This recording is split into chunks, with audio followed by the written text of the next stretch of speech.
Hey guys, welcome back to video class. మనం last వీడియోలో compulsory winding up and voluntary winding up related every information చూసాం కదా. దాని related legal provisions ఏంటి, tribunal rights ఏంటి, tribunal duties ఏంటి, and liquidator rights ఏంటి, powers ఏంటి, డ్యూటీస్ ఏంటి in 2 cases, both the cases. అంటే కంపల్సరీ వైండింగ్ అప్ ప్రాసెస్లో చూసాం as well as voluntary winding up ప్రాసెస్లో చూసాం. So now let us see the consequences of winding up. So consequences of winding up అంటే winding up అనే process మీరు start చేశాక వచ్చే రిజల్టింగ్ సిచ్యువేషన్స్ ఏంటి, ఓకే, దాని నుంచి వచ్చే కాన్సిక్వెన్సెస్ ఏంటి, ఓకే. సో ఫస్ట్ వన్ ఏంటి, intimation to the official liquidator and registrar. So whenever you start a process, అంటే కంపెనీ క్లోజ్ చేసే ప్రాసెస్ గనక స్టార్ట్ చేస్తే ఫస్ట్ ఎవరికి ఇంటిమేట్ చేయాలి అంట, ఆఫీషియల్ లిక్విడేటర్కి, ఓకే. సో అంటే ఫర్ సపోజ్ అది క్రెడిటార్స్ ఇనిషియేట్ చేశారనుకోండి, లేదా ట్రిబ్యునల్ ఇనిషియేట్ చేసింది, కంపల్సరీ వైండింగ్ అప్ ట్రిబ్యునలే ప్రాసెస్ స్టార్ట్ చేసింది. సో నువ్వు ఫస్ట్ ఎవరిని హైర్ చేసుకుంటావు, లిక్విడేటర్ని హైర్ చేసుకుంటావు. దెన్ హైర్ చేసుకున్నాక లిక్విడేటర్ని కంపెనీకి అపాయింట్ చేసుకున్నాక ఆ liquidator information as well as winding up information ఇదంతా మనం మళ్ళీ రిజిస్ట్రార్ దగ్గర వెళ్ళి ఫైల్ చేస్తాం కదా. మన కంపెనీ ఎవరైతే రిజిస్టర్ చేశారో వాళ్ళ దగ్గర వెళ్ళి మళ్ళీ ఇన్ఫర్మేషన్ అంతా ఫైల్ చేస్తాం. ఆ తర్వాత ఏం చేస్తాం, copy of the winding up order to be filed with the registrar.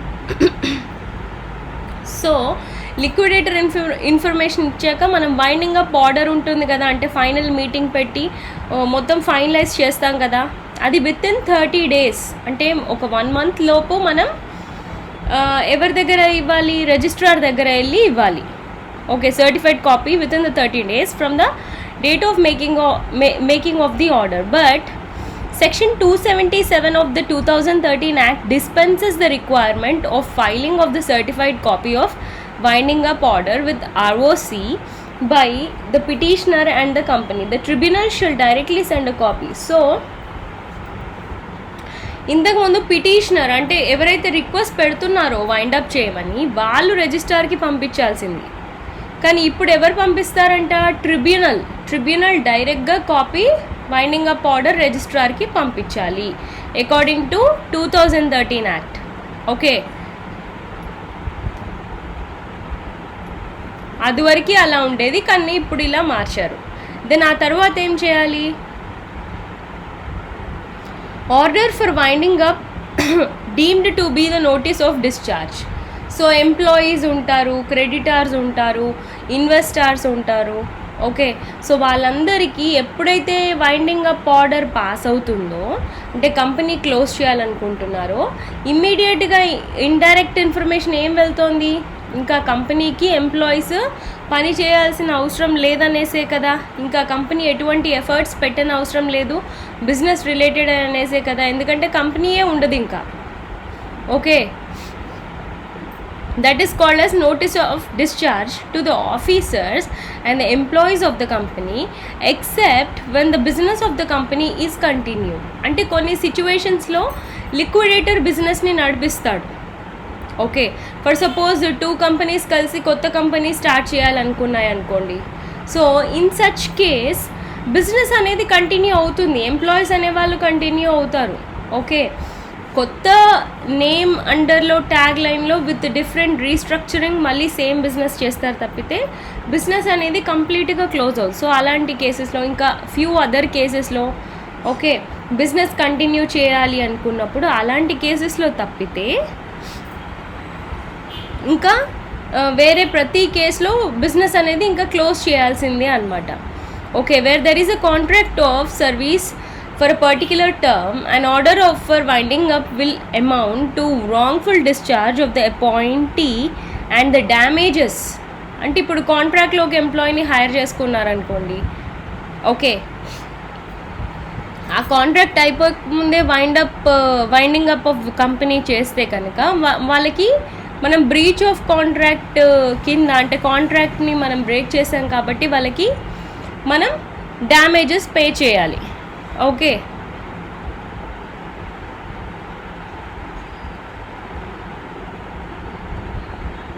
So that is it. Then next suits stayed on winding up order. So winding up order వచ్చాక ఏవైనా ఇంకా పెండింగ్ కేసెస్ ఉన్నాయి, company related legal cases run అవుతున్నాయి అంటే వాటిని ఎలా handle చేయాలి? When a winding up order has been made or the official liquidator has been appointed as a provisional liquidator, no suit or other legal proceeding shall be proceeded with except by the permission of tribunal. So అప్పటి వరకు ఎటువంటి pending cases company related ఉన్నా ఒక్కసారి company close చేయాలి అనుకున్నప్పుడు అవన్నీ automatic close అయిపోతాయి, unless and until tribunal వాళ్ళు కొన్నిటికి పర్మిషన్ ఇస్తారు. ఈ కేసు సాల్వ్ అయ్యాకే మేము వైండింగ్ అప్ ప్రాసెస్ టేకప్ చేస్తాము అనేసి ట్రిబ్యునల్ అలా పర్మిషన్ ఇచ్చినప్పుడు తప్పితే ఇన్ ఆల్ అదర్ కేసెస్ ఇంకెటువంటి సూట్స్ అనేవి కేసెస్ అనేవి కంపెనీ పైన ఉండకూడదు. Further no suit or legal proceeding pending on the date of the winding up order shall be proceeded. Okay, ఇంకా కేసు రన్ అవ్వకూడదు. Any suit or proceeding instituted without the permission of the tribunal may be regarded as ineffective. So tribunal permission తీసుకోకుండా ఎటువంటి legal case మనం run చేసినా solve చేయడానికి ప్రయత్నం చేసినా అది ఇన్ఎఫెక్టివే అవుతుంది. ట్రిబ్యునల్ పర్మిషన్ ఇచ్చిన వాటికే మనం కన్సిడర్ చేస్తాం.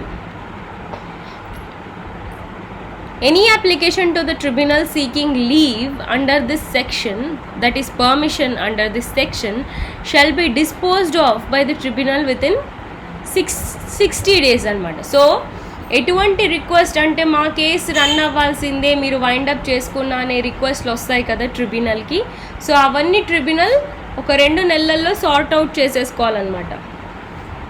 The object of winding up of a company by a tribunal is to facilitate the protection of its assets, obviously. So అసెట్స్ని కాపాడి వాటిని డబ్బు రూపంలోకి మార్చి అప్పులు కట్టాల్సిన వాళ్ళకి కట్టేస్తాం కాబట్టి వాటికి ప్రొటెక్షన్ ఇవ్వడమే ట్రిబ్యునల్ ఒక major goal, with a view to ensure an equitable distribution thereof the among those entitled. అంతే కదా, and to prevent the administration from being embarrassed by a general scramble among creditors and others. So గందరగోళంగా కాకుండా money distribution ప్రాపర్గా జరిగేలాగా ట్రిబ్యునలే చూసుకోవాలి. These provisions are intended to safeguard the assets of a company in winding up against wasteful or expensive litigation in regard to matters capable of being determined expeditiously and cheaply by winding up tribunal itself. Okay, tribunal take care చేయాల్సినవి చేస్తారు. Okay, and unnecessary అనిపించినవి కంప్లీట్గా వాళ్ళు వదిలించేసుకుంటారు. Okay, so అలా కేసెస్ని tribunal important cases ఏవో run అవుతుంటాయి, లేదా సుప్రీంకోర్టులో హైకోర్టులో మన కంపెనీ రిలేటెడ్ కేసెస్ నడుస్తుంటాయి. సో అలాంటి వాటికే ట్రిబ్యునల్ పర్మిషన్ ఇస్తుంది, అన్నెసెసరీ వాటిని కంప్లీట్గా నెగ్లెక్ట్ చేసేస్తుంది. ఓకే, ఇగ్నోర్ చేసేస్తుంది. Then next, responsibility of the directors and officers to submit to the tribunal audited books of account. So winding up ప్రాసెస్లో డైరెక్టర్స్ ఆఫీసర్స్కి ఉన్న special responsibility ఏంటంటే మన ఆడిటెడ్ బుక్స్ ఉంటాయి కదా, బుక్స్ ఆఫ్ అకౌంట్స్, ఆడిట్ చేయబడిన books of accounts మనం ట్రిబ్యునల్కి submit చేయాలి. ఎందుకు సబ్మిట్ చేస్తేనే కదా మన కరెంట్ సిచ్యువేషన్, కంపెనీ సిచ్యువేషన్ ట్రిబ్యునల్కి అర్థమయ్యేది. ఒకవేళ చేయకపోతే 6 months జైలు శిక్ష ఉండొచ్చు, అలాగే 25,000 నుంచి 5 లక్షల దాకా పెనాల్టీ కట్టాల్సిన అది ఉంటుంది. ఓకే, సో డైరెక్టర్స్కి కానీ ఆఫీసర్స్కి కానీ. సో ఇది మ్యాండేటరీ అనమాట. సో ఇది అయిపోయాక ఇంకేంటి, powers of the tribunal. So ట్రిబ్యునల్కి ఉండే పవర్స్ ఏంటి in case of winding up? Any suit or proceeding by or against the company. So ఎటువంటి కేసు కంపెనీ ఫైల్ చేసినా లేదా కంపెనీ మీద ఫైల్ చేయబడ్డ వైండింగ్ అప్ ప్రాసెస్లో ట్రిబ్యునలే ఆ కేసులను టేకప్ చేస్తుంది. సో అవి కంటిన్యూ చేయాలా డ్రాప్ చేసేయాలా ట్రిబ్యునలే డిసైడ్ చేస్తుంది. ఇంకా any claim made by or against the company. So company related ఎటువంటి క్లెయిమ్స్ క్లోజ్ చేద్దామన్నాక వచ్చిన ఓకే కంపెనీ చేసిన కంపెనీకి అగెయిన్స్ట్గా వేరే వాళ్ళు చేసిన అవన్నీ ట్రిబ్యునలే ట్యాకిల్ చేస్తుంది. Any application made under section 230 by or in respect of the company. అంటే సెక్షన్ 230లో ఏం డీటెయిల్స్ ఉంటాయి అంటే compromises, arrangements and amalgamations to reverse liquidation. అంటే కంపెనీని మూసివేయకుండా మనం కంపెనీలో ఏమన్నా కాంప్రమైజెస్ కానీ, అరేంజ్మెంట్స్ కానీ, అమాల్గమేషన్స్ కానీ, అంటే ఇంకో కంపెనీతో కలిసి కొత్త కంపెనీ ఏదో స్టార్ట్ చేయటం కానీ అలా చేసి కంపెనీని మూసేయకుండా కాపాడగలిగే సిచ్యువేషన్ ఉంటే అది కూడా ట్రిబ్యునలే టేక్ కేర్ చేస్తుంది. సెక్షన్ 230లో ఆ డీటెయిల్స్ ఉంటాయి. Then next, any question of priorities or any other questions whatsoever which may arise in course of the winding up of the company or which may relate to the winding up of the company. So ఇంకా winding up related ఎటువంటి question అయినా, priority అయినా tribunal వాళ్ళే take care చేస్తారు. So ఇవన్నీ ట్రిబ్యునల్కి ఉండే powers అన్నమాట. Okay, లిక్విడేటర్కి ఏముంటాయి పవర్స్? అసెట్స్ ఎంత ఉన్నాయి, అసెట్స్ని ఎలా లిక్విడిఫై చేసి ఆర్డర్లో మనం ఎవరికి ఫస్ట్ ఇవ్వాలి, ఎవరికి సెకండ్ ఇవ్వాలో మనం అప్పులు కట్టేయటం లిక్విడేటర్ చేసే పని. ట్రిబ్యునల్ ఏమో ఇలాంటి కేసెస్ అన్ని హ్యాండిల్ చేస్తుంది. Okay, the claim referred to the above must be the claim enforceable by the law at the date of the winding up order. So ఏ రోజైతే వైండింగ్ అప్ ఆర్డర్ వస్తుందో ఆ రోజు నుంచి ఈ పవర్స్ అన్నీ ట్రిబ్యునల్వి యాక్టివ్ అయిపోతాయి. A claim which had become time barred on the date of the presentation of the winding up petition cannot be described as a legally enforceable claim. Okay, so time barred అయ్యి ఉంది, ఎప్పుడుతో అయ్యి ఉంది మన ఈ winding up ఆర్డర్కి compare చేస్తే. So అవన్నీ legally enforceable కాదు. Then next, effect of winding up order. So winding up తీసుకున్నాక ఫైనల్గా ఎఫెక్ట్ ఏముంటుంది? An order of winding up of a company shall operate in favour of all the creditors డెఫినెట్గా and of all the contributories of the company as if it had been made on the joint petition of a creditor and of a contributory. So మనకి creditor request పెట్టినా, contributory separate request పెట్టినా, లేదా ఇద్దరు కలిసి request పెట్టినా, లేదా tribunal case take up చేస్తున్నా కూడా ఎవరి ఫేవర్లో మన ప్రాసెస్ నడవాలి వైండింగ్ అప్ అంటే కంప్లీట్గా క్రెడిటర్ అండ్ కాంట్రిబ్యూటరీ ఫేవర్లోనే నడవాలి. ఓకే, అండ్ మేజర్గా అకార్డింగ్ టు 2013 యాక్ట్ పెద్దపీట అండ్ ఎక్కువ ఇంపార్టెన్స్ ఇచ్చింది క్రెడిటార్స్కే. ఎందుకంటే కాంట్రిబ్యూటరీస్ ఏంటి, వాళ్ళు మనకి ఇవ్వాలి. ఓకే, సో మనం వాళ్ళకేం బాకీ లేము మనీ, వాళ్ళే మనకి బాకీ ఉన్నారు, కానీ మనం కట్టాల్సిన వాళ్ళు చాలా ఇంపార్టెంట్.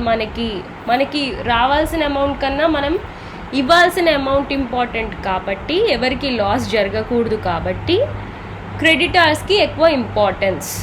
ఓకే, సో ఆ విధంగా డబ్బులని ఇచ్చేస్తారనమాట. Okay, then finally official liquidator to be a liquidator. So official liquidator ఉంటారు కదా మనకి, provisional liquidator, official liquidator, company liquidator, 3 types of liquidators ఉంటారు. సో అఫీషియల్ లిక్విడేటరే ఇక్కడ లిక్విడేటర్గా యాక్ట్ చేస్తారనమాట. ఓకే,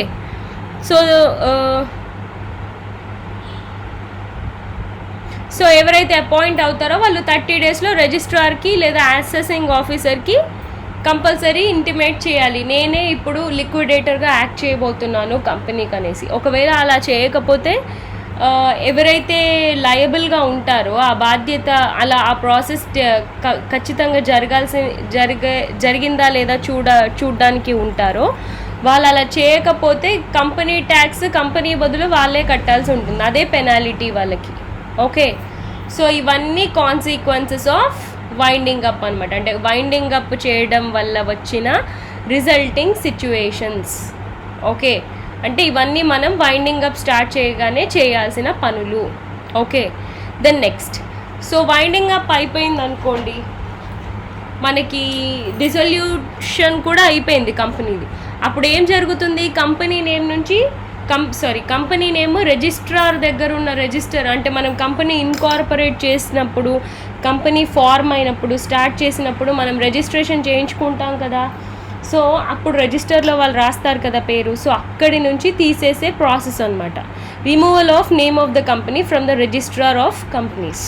ఓకే, సో ఇది 3 విధాలుగా జరగచ్చు.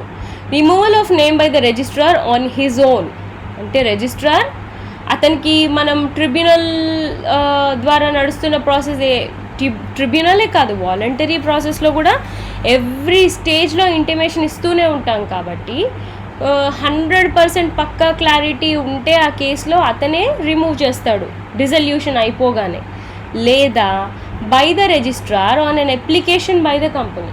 సో కంపెనీ వాళ్ళే వచ్చి మా నేమ్ రిజిస్టర్ నుంచి తీసేయండి అని అడిగితే అలా కూడా తీసేస్తారు, లేదా డిజల్యూషన్ అయిపోయినా కూడా తీసేస్తారు.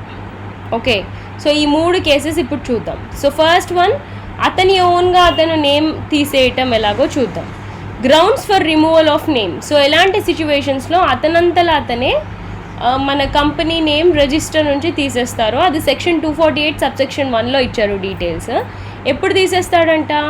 ఫెయిల్యూర్ టు కమెన్స్ బిజినెస్, అంటే మనం బిజినెస్ స్టార్ట్ చేస్తామని చెప్పి బిజినెస్ని ఇన్కార్పొరేట్ చేసుకొని స్టార్ట్ చేసి రిజిస్టర్ చేసి 1 ఇయర్ దాకా బిజినెస్ అనేది స్టార్ట్ చేయలేదనుకోండి, సో రిజిస్ట్రార్ అతనంతలా అతనే రిజిస్టర్ నుంచి మన కంపెనీ నేమ్ తీసేస్తాడు.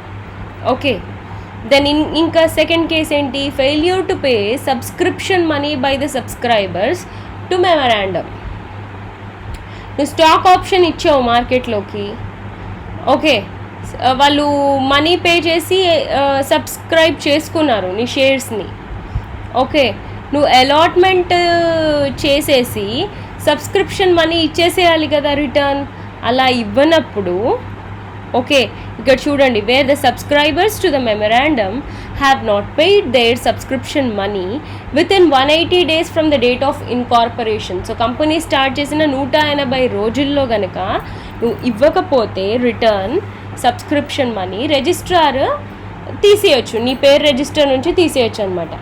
Okay, according to section 248 subsection 1 subsection B. Okay, then next, failure to carry on business.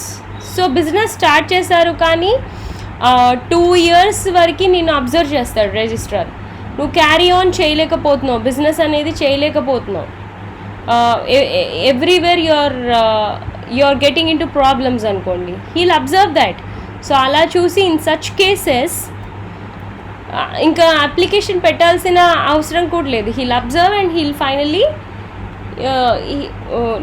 He will remove your name from the register. Okay,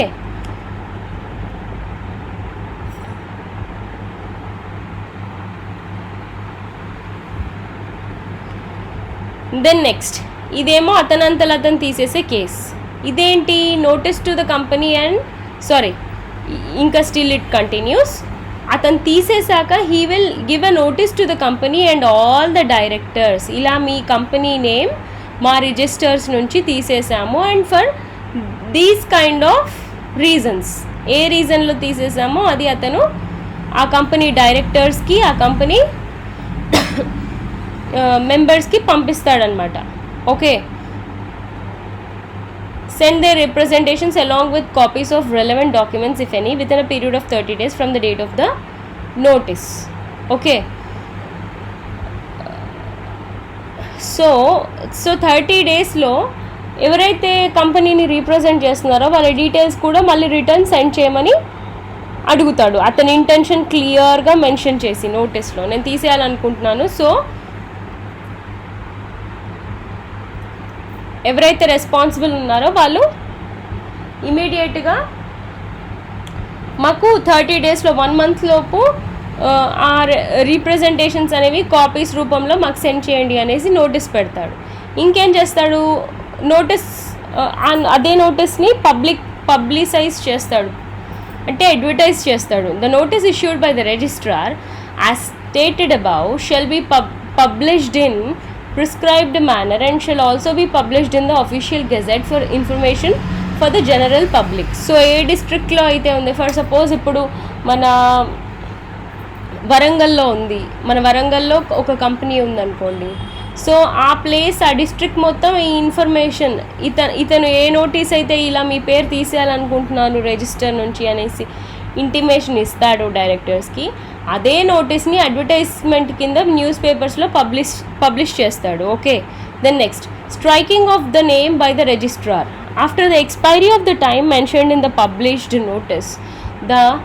so వాళ్ళకి 30 days time ఇచ్చాడు కదా. So 30 daysలో ఏదైనా వాళ్ళు contact అయ్యారా, then procedure వేరే ఉంటుంది. Otherwise expiry అయిందా, the registrar May strike off the companies name from the register. So ఎవరు రియాక్ట్ అవ్వలేదు డైరెక్టర్స్.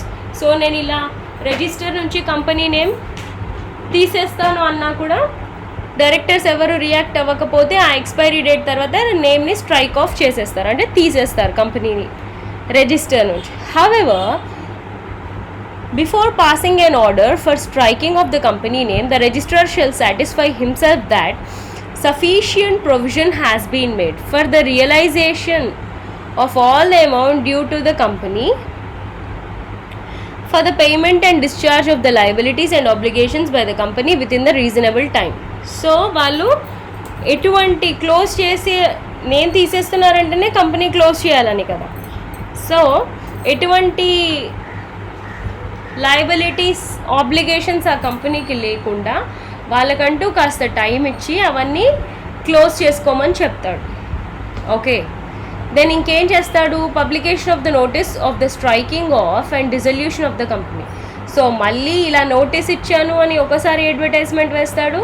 సరే, అదంతా జరగలేదు, ఎవరు రెస్పాండ్ కాలేదు, కాకపోతే ఇంకా వాళ్ళకి మళ్ళీ నోటీస్ పెట్టేసి మేము క్లోజ్ చేసేస్తున్నాం, ఇంకా ఎవరు రెస్పాండ్ కాలేదు, మేము టైం ఇచ్చాం కాబట్టి అనేసి చెప్పేసి వాళ్ళకి టైం ఇచ్చి వాళ్ళ అప్పులు అవన్నీ సార్ట్ అవుట్ చేసుకోమని చెప్పి ఇదంతా ఏదైతే ఇంటిమేషన్ ఇస్తారో అది మళ్ళీ ఆ నోటీస్ని కూడా అడ్వర్టైజ్ చేస్తారు ఆఫీషియల్ గెజెట్ ద్వారా. ఓకే. ఎందుకంటే పబ్లిక్కి కూడా they should be aware that ఈ పలానా కంపెనీ క్లోజ్ అయిపోతుంది అని. ఓకే. సో ఈ విధంగా రిజిస్ట్రారే కనుక టేకప్ చేస్తే ఇలా ఉంటుంది, నేమ్ స్ట్రైక్ ఆఫ్ చేయటం. లేదా removal of companies name on an application by companies. So కంపెనీయే వచ్చి అప్లికేషన్ పెట్టింది అనుకోండి, మా నేమ్ తీసేయండి అనేసి, దానికి ఉండే లీగల్ ప్రొవిజన్స్ ఏంటో ఇప్పుడు చూద్దాం. Conditions for making application. So ఎందుకు అప్లికేషన్ పెడుతున్నారు, స్పెషల్ రెజల్యూషనా లేదా with the consent of 75% members in the terms of paid up share capital. So వీళ్ళు అప్రూవల్ ఇచ్చాక మాకు కూడా ఓకే కంపెనీ క్లోజ్ చేసేయటం అనేసి కంపెనీ అప్లికేషన్ పెడుతుందన్నమాట రిజిస్ట్రార్కి విత్ కండిషన్స్. ఓకే. ఎందుకు, ఏ సిచ్యువేషన్స్లో ఎందుకు మేము ఈ డెసిషన్ తీసుకున్నామనేసి. దెన్ నెక్స్ట్ ఇంకేం చేస్తారు, restrictions on making application by the company. కానీ కొన్ని సిచ్యువేషన్స్లో కంపెనీ అలా అప్లికేషన్ పెట్టడానికి వీలు లేదు, వాళ్ళంతల వాళ్ళే వచ్చి మా నేమ్ రిజిస్టర్ నుంచి తీసేయండి అని అడగటానికి వీలు లేదు. ఎలాంటి సిచ్యువేషన్స్లో, అది కూడా వాళ్ళ అప్లికేషన్ పెట్టే ముందు 3 నెలల్లో వాళ్ళు కనుక వాళ్ళ బిజినెస్ నేమ్ మార్చినా కానీ, వాళ్ళ ఆఫీస్ అడ్రస్ మార్చినా కానీ, ఒక స్టేట్ నుంచి ఇంకో స్టేట్కి, లేదా ఇప్పుడున్న బిజినెస్ నేమ్ మార్చి కొత్త నేమ్ పెట్టినా కానీ వాళ్ళు ఇలా అప్లై చేయలేరు. అంటే లాస్ట్ 3 నెలల్లో కనుక ఈ పని చేస్తే. లేదా has made a disposal for the value property or rights held by it immediately before cessation of trade or otherwise carrying on of business for the purpose of disposal for gain in the normal course of trading or otherwise carrying on of business. So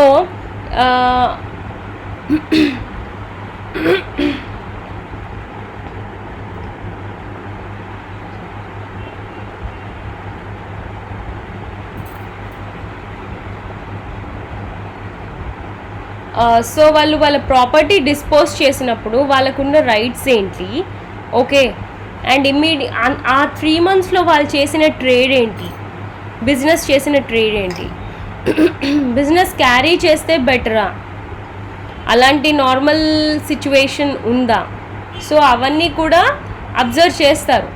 so ఇలాంటి active business ఉన్నా కూడా past 3 monthsలో company apply చేయడానికి వీలు లేదు, వాళ్ళ name తీసేయమని register నుంచి. Okay, then has engaged in any other activity except the one which is necessary or expedient for the purpose of making an application under that section or deciding whether to do so or concluding the affairs of the company or complying with any statutory requirement. So statutory requirement అంటే government ప్రకారంగా గవర్నమెంట్కి ఏదో విధంగా బాకీ ఉండి obligation ఉండి నువ్వు apply చేస్తే నీకు ఒప్పుకోరు, నువ్వు అవి ఏవైతే బయట ప్రామిసెస్ ఉన్నాయో అవి కంప్లీట్ చేయాలి. ఓకే, అవి కంప్లీట్ ఎవరెవరికైతే నువ్వు ప్రామిస్ చేసావో ఆ ప్రామిస్ ఫుల్ఫిల్ చేశాకే నువ్వు ఇది అప్లై చేయొచ్చు. 3 monthsలో పెద్ద పెద్ద యాక్టివిటీస్ నువ్వు టేకప్ చేసి సడన్గా ఆల్ ఆఫ్ ఎ సడన్ నువ్వు మా నేమ్ తీసేయాలి రిజిస్టర్ నుంచి అంటే no, it is not possible. Okay, and has made an application to the tribunal for the sanctioning of a compromise or arrangement. So section 230 చూసాం కదా. So ఈ 3 నెలల్లో last 3 నెలల్లో నువ్వు కానీ ఏదైనా కాంప్రమైజ్కి వెళ్ళినా అరేంజ్మెంట్కి వెళ్ళినా కంపెనీ మూసేయకుండా ఉండటానికి అలాంటి సిచ్యువేషన్లో కూడా నీ నేమ్ రిజిస్టర్ నుంచి తీసేయబడదు నువ్వు అప్లై చేసినా కూడా. ఓకే, ఇంకేంటి public notice. On receipt of application stated above, the registrar shall cause a public notice to the issued in the prescribed manner. So ఇలాంటి ఇష్యూస్ ఏవి లేవనుకోండి, వీళ్ళు అప్లై చేశాక రిజిస్ట్రార్ ఏం చేయాలి, పబ్లిక్ నోటీస్ ఇవ్వాలి. వాళ్ళు ఏదైతే అప్లై చేశారో దాని మీద రిజిస్ట్రార్ ఇచ్చిన రిసీట్ పెట్టి దాన్ని పబ్లిసైజ్ చేయాలి, అంటే అడ్వర్టైజ్ చేయాలి, publication of the notice. So official గెజెట్లో దాన్ని జనరల్ పబ్లిక్కి ఇలా వీళ్ళు వచ్చి రిక్వెస్ట్ చేశారు మమ్మల్ని కంపెనీ క్లోజ్ చేయమని, మేము క్లోజ్ చేస్తున్నాము అనే ఇన్ఫర్మేషన్ పబ్లిక్కి తెలిసేలాగా అడ్వర్టైజ్ చేయాలి. Then finally striking off the name by the registrar. So ఇవన్నీ ఓకే అయ్యాక రిజిస్ట్రార్ నేమ్ అనేది స్ట్రైక్ ఆఫ్ చేస్తారు.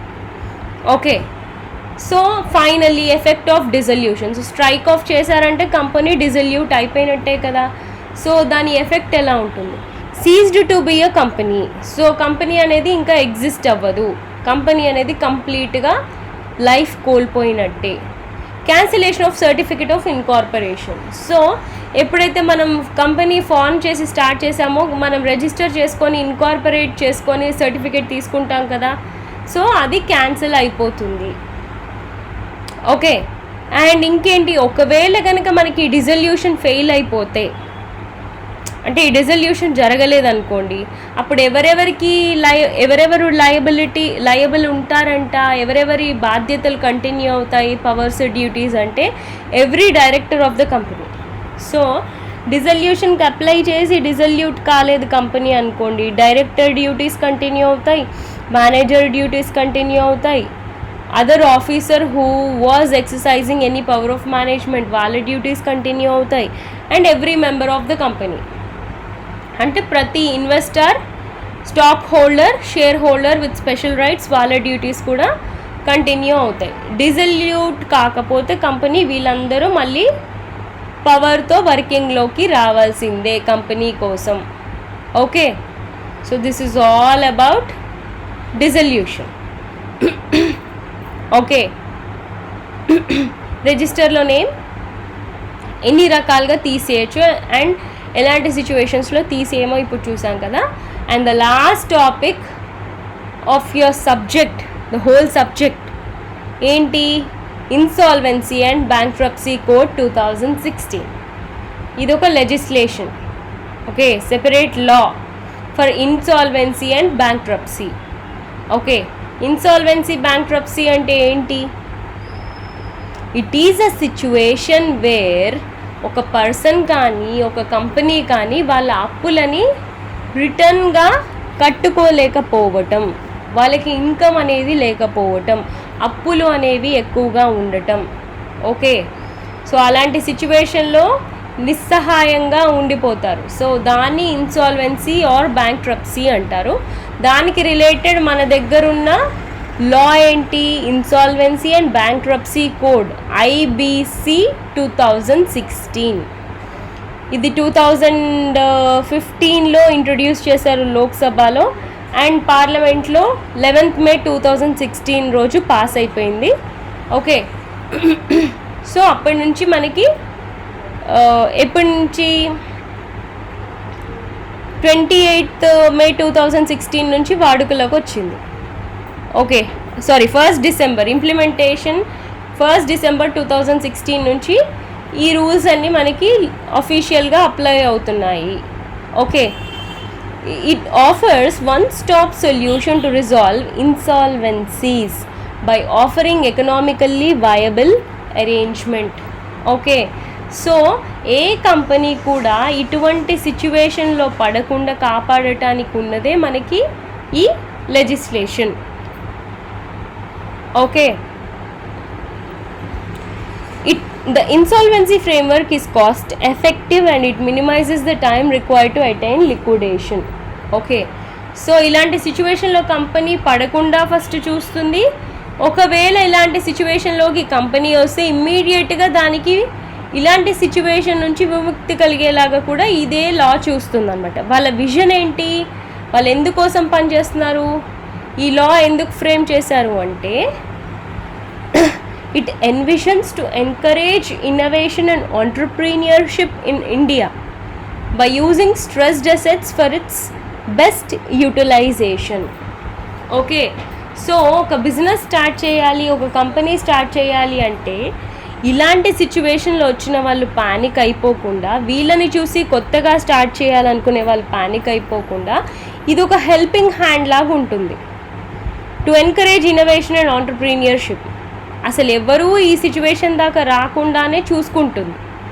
ఓకే, ఇన్సాల్వెంట్ అయిపోకుండా, బ్యాంక్రప్ట్ అయిపోకుండా, ఒకవేళ అయిపోయినా తొందరగా వాళ్ళని డిజల్యూట్ చేసేసి వైండప్ చేసేసి వాళ్ళకి రావాల్సిన అమౌంట్ వాళ్ళకి ఇచ్చేస్తే వాళ్ళు ఫర్దర్గా ప్లాన్ చేసుకుంటారు. ఓకే, సో అలా ఆంటర్ప్రీనియర్షిప్ అనేది వాళ్ళు ఎంకరేజ్ చేస్తూనే ఉంటారు. It contributes to the GDP growth. Obviously వీటిని మనం సపోర్ట్ చేసినప్పుడు మన కొత్త కొత్త బిజినెస్లు వస్తాయి. బిజినెస్లు వచ్చినప్పుడు మనకి ట్రేడ్ జరుగుతుంది. ట్రేడ్ జరిగినప్పుడు రిసోర్స్ యూటిలైజేషన్ జరుగుతుంది. రిసోర్స్ యూటిలైజేషన్ జరిగినప్పుడు మన GDP అనేది డెఫినెట్గా ఇంక్రీజ్ అవుతుంది. సో ఇండైరెక్ట్గా మన జీడిపికి కూడా ఇది హెల్ప్ చేస్తుంది అన్నమాట. Okay, it encourages the participation of all stakeholders who are guided by the experts of the field. Okay, so అందరినీ ఎంకరేజ్ చేస్తుంది. ప్రతి ఒక్కరూ పార్టిసిపేట్ చేయాలి, ఈ లా గురించి తెలుసుకోవాలి, దీని ప్రకారంగా నడుచుకోవాలి, ఈ రూల్స్ ప్రకారంగా, సో దట్ ఇలాంటి సిచ్యువేషన్లో పడరు. ఓకే, వాళ్ళ ఆబ్జెక్టివ్స్ ఏంటంట? To amend and consolidate the laws related to insolvency resolution and reorganization of corporate individuals, partnership firms and others. Okay, so మనం సెక్షన్ 230 చూసాం కదా. 230లో ఏముంది? అరేంజ్మెంట్స్ కానీ కాంప్రమైజెస్ కానీ ఉన్నాయి కదా. అంటే ఒక కంపెనీని మూసేయకుండా మనం కాంప్రమైజ్ అయిపోయి ఇంకో పాత్లో వెళ్ళొచ్చు, లేదా కొత్త కొత్త అరేంజ్మెంట్స్ ఏమైనా చేసుకోవచ్చు, లేదా అమాల్గమేషన్స్ చేసుకోవచ్చు. అమాల్గమేషన్ అంటే మన కంపెనీని కంప్లీట్గా ఇంకో కంపెనీతో కలిపేసి కొత్త కంపెనీ ఏదో స్టార్ట్ చేసుకోవచ్చు. సో ఇన్ని ఆప్షన్స్ వీళ్ళు మనకి ఇస్తున్నారనమాట. ఓకే, రీఆర్గనైజ్ చేసుకోవటానికి, to encourage entrepreneurship in the nation, so that ఎవరైతే ఇంట్రెస్ట్తోని ముందుకొచ్చి బిజినెస్ స్టార్ట్ చేశారో వాళ్ళు డిస్కరేజ్ అవ్వరు. ఓకే, వాళ్ళని ఎంకరేజ్ చేస్తారు ఇండైరెక్ట్గా, వాళ్ళకి ఈ ఛాన్స్ ఇచ్చి. To make credit available and balance the interest. So interest రేట్లని బ్యాలెన్స్ చేస్తూ తక్కువ ఇంట్రెస్ట్ రేట్కి మంచి అప్పు మనకి బిజినెస్ కోసం దొరికేలాగా కూడా అవైలబుల్ అయ్యేలాగా వీళ్ళు చూసుకుంటారు. To encourage participation in the revival process of all the stake holders which includes alternating the order of priority in which the government dues are paid. Okay, so మీకు ఒక హెల్పింగ్ హ్యాండ్ ఇచ్చి మీ అప్పులలో మీరు ఎలా మీ డ్యూస్ని కట్టుకోవాలో కూడా వాళ్ళే హెల్ప్ చేస్తారనమాట. And to establish an insolvency and bankruptcy board of India. So ఈ process అంతా టేక్ కేర్ చేయడానికి ఒక బోర్డ్ కూడా వీళ్ళే ఫామ్ చేస్తారు, ఈ లా ద్వారానే ఫామ్ అవుతుంది. Okay, the scheme and framework of the code. So scheme ఏముంటుంది, ఫ్రేమ్వర్క్ ఎలా ఉంటుంది అంటే part 1 it deals with definitions and preliminary. So ఈ లాలో ఉండే డెఫినేషన్స్, ప్రిలిమినరీ, ఇంట్రొడక్షన్, మీనింగ్స్ అవన్నీ ఉంటాయి పార్ట్ 1లో. పార్ట్ 2లో it deals with corporate individuals. Okay, corporate people, companies related ప్రతి ఇన్ఫర్మేషన్ పార్ట్ 2లో ఉంటుంది. పార్ట్ 3లో ఏముంటుంది, it deals with partnership firm and individual firms. Okay, so companies, types of companies and what related information part 3లో ఉంటుంది. Part 4లో ఏముంటుంది, the instrument for pre accession assistance, IPA 4 అనమాట. అంటే మొదలే ఒక కంపెనీ సిచ్యువేషన్ యాక్సెస్ చేసి వాళ్ళకి హెల్పింగ్ హ్యాండ్గా ఉండటానికి మనకి IPA 4 ఉంది. సో దాని రిలేటెడ్ ఇన్ఫర్మేషన్ సెక్షన్ 4లో ఉంటుంది.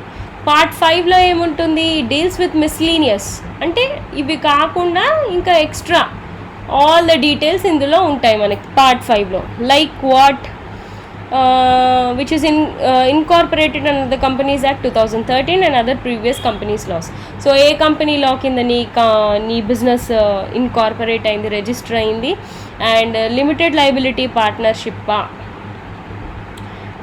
అది కూడా లిమిటెడ్ లయబిలిటీ పార్ట్నర్షిప్ యాక్ట్ 2008 కింద రిజిస్టర్ అయిందా నీ కంపెనీ.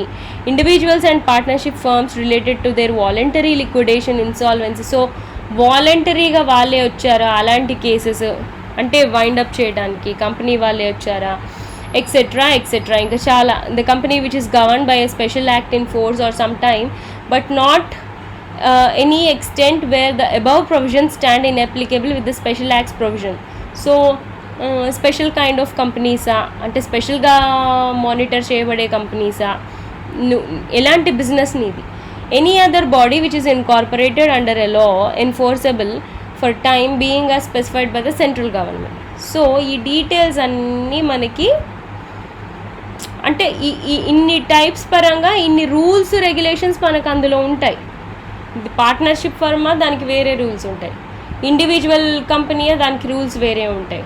ఓకే, స్పెషల్గా మానిటర్ చేయబడే కంపెనీయా దానికి రూల్స్ వేరే ఉంటాయి. ఓకే, కంపెనీస్ యాక్ట్ 2013 కింద రిజిస్టర్ అయిందా దానికి రూల్స్ వేరే ఉంటాయి.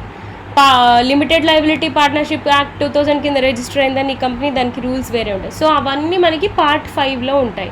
సో మనకి IBC 2016 ఇలా ఉంటుంది దాని స్ట్రక్చర్. Okay, framework.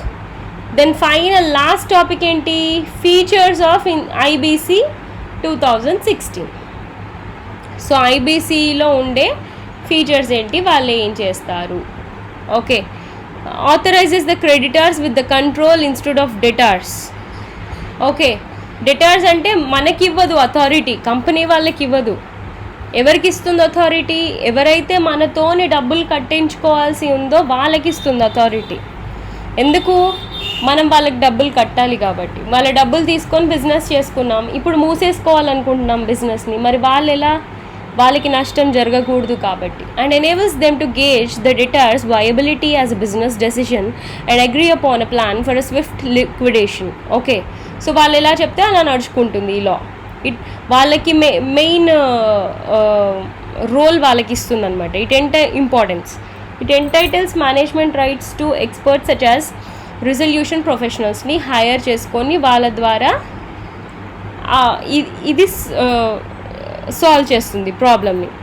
సో ఎలా మనకి the eligibility to apply for insolvency is based on the default of the debt or interest payment. Okay,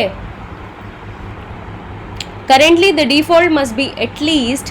so ఎవరు దీనికి అప్లై చేసుకోవచ్చు అంటే మనకి కట్టాల్సినవి ₹1,00,000 నుంచి ₹1,00,00,000 దాకా ఉండొచ్చు, ఇంట్రెస్ట్ మనకు అంత పెంచబడచ్చు. Okay, it intends to consolidate all the existing insolvency laws and to amend various legislations include the Companies Act to achieve a greater clarity of law and to enable the applications of previous provisions of its provisions to those stakeholders who are affected by insolvency and bankruptcy. Okay, దాని related ఎన్ని loss మనకు ఉన్నాయో అన్నీ understand చేసుకొని అన్నీ ఏవేవి apply చేయాలో అవన్నీ అప్లై చేసి ఆ ప్రకారంగా కేసు సాల్వ్ చేస్తుంది. అండ్ ఈ సిచ్యువేషన్లో ఉన్న వాళ్ళకి హెల్ప్ చేస్తూ మన వల్ల ఇంకొకరికి ప్రాబ్లం కాకుండా చూసుకుంటుంది. To allow time to the stakeholders for conducting discussions and obtaining a resolution plan, it introduces a moratorium period. Moratorium అంటే బ్యాన్ పీరియడ్ అనమాట. అంటే కొన్ని రోజులు ప్రాసెస్ స్టాప్ చేసేసి అప్పుడు మొత్తం అనాలిసిస్ అనేది చేస్తారు. స్టేక్ హోల్డర్స్కి డిస్కషన్స్ పెట్టుకోవడానికి కొంచెం టైం ఇస్తారు.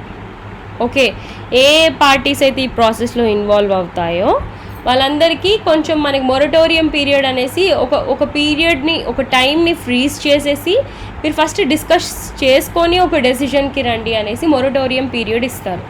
It has proposed 2 independent stages for the creditor driven insolvency. So creditors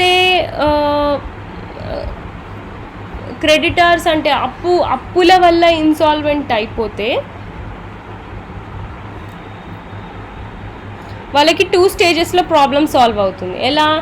insolvency resolution process, first అప్పులు తీర్చాలి, తర్వాత కంపెనీని లిక్విడిఫై చేయాలి, అంటే క్లోజ్ చేసేయాలి. అప్పులు ఎంతున్నాయి, ఆస్తులు ఎంతున్నాయి, ఆస్తుల్ని లిక్విడిఫై చేసేసి అప్పులు కట్టేయటం. సో ఈ 2 స్టెప్స్లో ఒకవేళ అప్పుల ద్వారా కనుక కంపెనీ పని చేయకుండా పోతే ఇలా సాల్వ్ అవుతుంది. Then next, it has developed a new institution framework which contains a regulator, adjudicatory.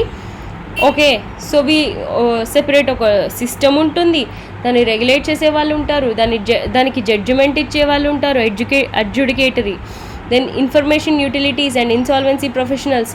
So ఒక పెద్ద టీమే ఉంటుంది మనకి ప్రాబ్లమ్ సాల్వ్ చేయడానికి. Okay, qualified insolvency professionals, IPs ఉంటారు.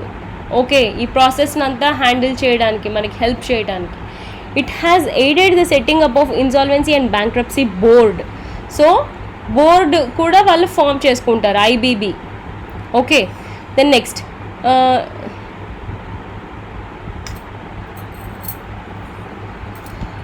It also provides investigation powers for investigating antecedents. So investigating powers కూడా ఇస్తారు వాళ్ళు. ఎందుకంటే ఒక కేసుని సాల్వ్ చేయాలి అంటే ఫస్ట్ ఆ కేసు స్టడీ చేసి ఇన్వెస్టిగేట్ చేయాలి కదా ప్రాపర్ డెసిషన్ తీసుకోవడానికి. సో వాళ్ళకి ఆ పవర్ కూడా ఇస్తారు. It ఇంటెండ్స్ to resolve each insolvency in a strict time line of 180 days. So వాళ్ళ ఫస్ట్ డెడ్ లైన్ ఏముంటుంది? 180 days. ఒకవేళ 180 daysలో ఒక కేసు, ఒక ఇన్సాల్వెన్సీ కేసు సాల్వ్ చేయలేకపోతే 270 daysకి అది పోస్ట్పోన్ అవుతుంది, ఎక్స్టెండ్ అవుతుంది, ప్రొలాంగ్ అవుతుంది. ఓకే, సో అలా వాళ్ళకు ఒక టార్గెట్ టైం ఉంటుంది. In case of liquidation it has provided water fall mechanism and order of priority. అంటే ఎవరైతే ఎక్కువ మనం ఎవరికైతే అప్పు ఉన్నామో వాళ్ళకి ఫస్ట్ పే చేస్తాం. సో ప్రయారిటీ వైజ్ మనం పేమెంట్ చేయాలి, మనకు నచ్చిన వాళ్ళకి ఫస్ట్ పే చేయటం కాదు. దాన్నే మనం వాటర్ ఫాల్ మెకానిజం లేదా ఆర్డర్ ఆఫ్ ప్రయారిటీ మెకానిజం అంటాం. Okay, it has prioritised the rendering of unsecured creditor dues and making the government dues subordinate to them. Okay, so unsecured creditor అంటే security కూడా తీసుకోకుండా మనకు అప్పిచ్చిన వాళ్ళకి ఫస్ట్ ఇచ్చి ఆ తరువాతే గవర్నమెంట్ డ్యూస్ మనం పే చేసేలాగా వాళ్ళు చూసుకుంటున్నారు. గవర్నమెంట్ వాళ్ళదే కదా ఇది. ఓకే, వాళ్ళకి ఆ తర్వాత వాళ్ళకి ఏమైనా మనం బాకీ ఉంటే అవి పే చేసేలాగా చూస్తారు. సో ఓవరాల్గా ఇంత ప్రాసెస్ ద్వారా ఒక కంపెనీ ఇన్సాల్వెంట్ అయిపోతే, బ్యాంక్రప్ట్ అయిపోతే ఇన్ని రకాలుగా హెల్ప్ చేస్తారు. హెల్ప్ కూడా వర్కౌట్ అవ్వట్లేని సిచ్యువేషన్లో వాళ్ళని ఎంత ఫాస్ట్గా కుదిరితే అంత ఫాస్ట్గా వైండప్ చేసేసి డిజల్యూట్ చేసేసి ఆ కంపెనీని వాళ్ళకి కొత్త బిజినెస్ స్టార్ట్ చేసుకునే స్కోప్ కలిగించి ఆంటర్ప్రీనియర్షిప్, ఇన్నోవేషన్ అనేది ఎంకరేజ్ చేస్తున్నారు. Okay, this is all about IBC 2016. దీంతో మీ పోర్షన్ ఫినిష్ అయిపోయిందమ్మా. Okay, thank you.